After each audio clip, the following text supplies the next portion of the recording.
মৌসুমী নিম্নচাপ অক্ষরেখা বর্তমানে দক্ষিণবঙ্গের উপকূলের উপর দিয়ে অবস্থান করছে এবং জলীয় বাষ্পের প্রবেশ বেশি রয়েছে বঙ্গোপসাগর থেকে।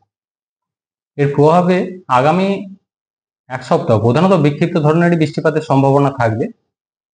আজ 5 তারিখ বিক্ষিপ্ত হালকা থেকে মাঝারি ধরনের বৃষ্টিপাতের সম্ভাবনা, দু এক জায়গায় বজ্রবিদ্যুতের সম্ভাবনা থাকছে।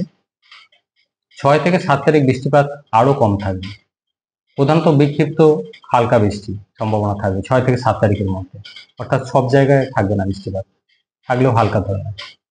8 থেকে 9 তারিখ বিক্ষিপ্তভাবে হালকা থেকে মাঝারি ধরনের বৃষ্টিপাত, দু এক জায়গায় বজ্রবিদ্যুতের সম্ভাবনা থাকবে, অর্থাৎ সামান্য একটু বাড়বে কোথাও কোথাও। তারপর আবার পরবর্তী দুদিন আবার বিক্ষিপ্ত হালকা বৃষ্টি, অর্থাৎ আগামী এক সপ্তাহে যদি পূর্বাভাস বলা হয়, 5 তারিখ, 8 এবং 9 বিক্ষিপ্তভাবে হালকা থেকে মাঝারি বৃষ্টিপাতের সম্ভাবনা, দু এক জায়গায় বজ্রবিদ্যুতের সম্ভাবনা থাকছে। এছাড়া অন্যান্য দিনগুলো বিক্ষিপ্ত হালকা ধরনের বৃষ্টিপাতেরই সম্ভাবনা থাকবে। তাপমাত্রা কিছুটা বাড়বে। কলকাতা পার্শ্ববর্তী অঞ্চলের জন্য যেমন সর্বোচ্চ তাপমাত্রা 33 থেকে 34 ডিগ্রির কাছাকাছি থাকার সম্ভাবনা আগামী এক সপ্তাহ, এবং জলীয় বাষ্পের প্রবেশ বেশি থাকার কারণে অস্বস্তিকর ওয়েদার থাকবে একটা। যখন বৃষ্টিপাত হবে তো টেম্পোরারিলি সাময়িক হয়তো একটু রিলিফ হবে, তাছাড়া একটা গরম অস্বস্তিকর ওয়েদার কন্টিনিউ করবে।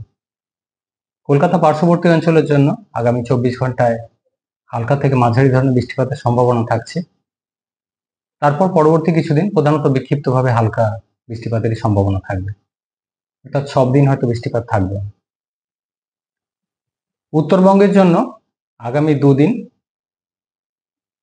কিছুটা বেশি থাকবে, মেনলি উত্তরের জেলাগুলো দার্জিলিং, কালিম্পং, জলপাইগুড়ি, কোচবিহার, আলিপুরদুয়ার, এই জেলাগুলো বজ্রবিদ্যুৎ সহ বৃষ্টিপাতের সম্ভাবনা থাকছে, মেনলি হালকা থেকে মাঝারি ধরনের বৃষ্টিপাত।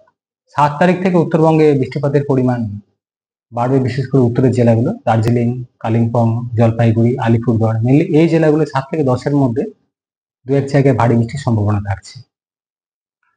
উত্তরবঙ্গের টেম্পারেচার কিছুটা বেশির দিকে রয়েছে বর্তমানে, কোথাও কোথাও 34 থেকে 36 ডিগ্রি কাছাকাছি রয়েছে সর্বোচ্চ তাপমাত্রা। আগামী দুদিন তাপমাত্রা একটু বেশি থাকবে, তারপর কিছুটা কমে যাবে তাপমাত্রা উত্তরবঙ্গে। সিস্টেম সেরকম উল্লেখযোগ্য কিছু নেই। মৌসুমী নিম্নচাপ অক্ষরেখা উপকূলীয় দক্ষিণবঙ্গের উপর দিয়ে অবস্থান করছে, জলীয় বাষ্পের প্রবেশ বেশি রয়েছে।